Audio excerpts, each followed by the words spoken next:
telo andro zay no nandaozan'ny Prime Ministre Ravelonarivo ny Madagasikara ny tsabo tena any ivelany raha ny sarany lafo dia lafo izany tsy latsaky ny 5 tapitrisa ariary isan-kerinandro makasika izay sarany fitsaboana tena any ivelan'izay ihany koa ity hoentin'ny mpanao gazetinay ihany soa aminao ity. Tsy latsaky ny 500 euro isan'andro izany hoe 2 tapitrisa ariary mahery. Tsy tafiditra ao anatin'io anefa ny pitsopitsony kely toy ny sakafo izay tsy latsaky ny 50 euro na 2 tapitrisa ariary isan'andro. Ny fijerena dokotera manokana dia manodidina ny 30 euro mahery hatramin'ny 200 euro any Paris. Eo ihany koa ny fanaovana scanner sy ny radio manodidina ny 100 euro hatramin'ny 10 euro eo. Izany hoe 3 tapitrisa ariary mahery ny sarany. Raha totaliana izany dia tsy latsaky ny 15 tapitrisa ariary isan-kerinandro ny vola lany hitsaboana ny Prime Ministre any ivelany. Ny fitsaboana tena ny Prime Ministre any ivelany izany no mahamay ny fanjakana fa tsy ny fandehan-draharaha eto an-toerana. Io lela vola hitsaboana ny Prime Ministre io anefa tsy aiza fa tsy maintsy ala amin'ny kitapo-bolam-panjakana.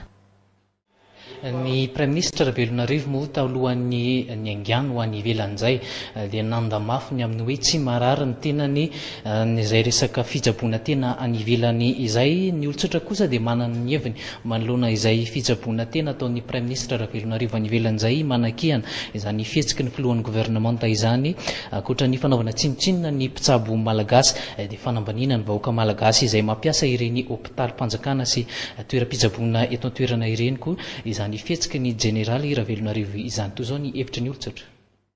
Zay zany mety hoe tsy atokisany lety ohatra. Matoy izy makamy mety hoe hanina assuré ohatra nefa ne hanina nefa ny tena misy an'io le zavatra io nefa ohatry ny hafahafa ihany ny eritseritra. Tokony tsy andeha hoany izy zany. Tokony tsy andeha hoany izy fa ekany sabony. Satria manino? Satria eto misy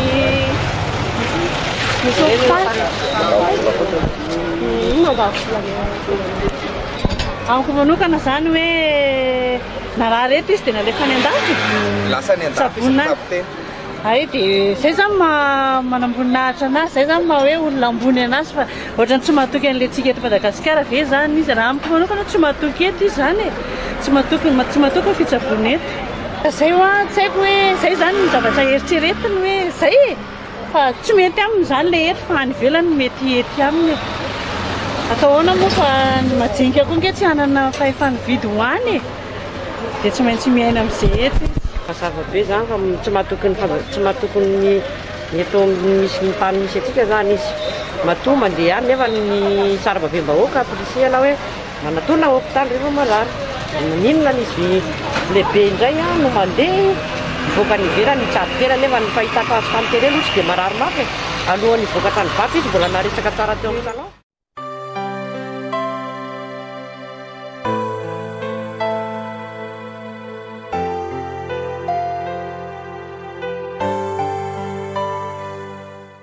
Sy fanaovana tsinotsinona ny hôpitaly sy ireo mpitsabo malagasy no azo antikana ny fihetsiky ny Prime Ministre Jean Ravelonarivo izay ny safidy hanao fizaham-pahasalamana any Paris.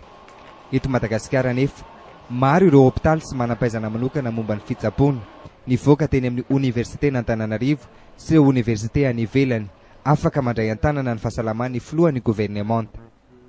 Amin'ny fitsaboana angamba tsy dia tena le fampitahana ny zava-dehibe fa ny atao hoe ny traikefa sy ny fianarana vitan'ilay dokotera manatanteraka ny asa fitsaboana tsy latsa-danja mihitsy raha ny dokotera malagasy amin'ny fanatanterahana ireo karazana fitsaboana maro samihafa. Toy ireo mpitsabo maneran-tany manavao isan'andro ny fahalalana anana ireo mpitsabo malagasy. Efa malalaka ho anrehetra raha teo ny fampiasana ny internet. Matetika ihany koa izy ireo no mandray anjara amin'ireo atrikasa sy fiofanana karakaray ny fikambanana iraisam-pirenena. Tsy misy ahina noho izany ny elanelana eo amin'ny fahalalana anana ny mpitsabo malagasy sy ireo mpitsabo any ivelany.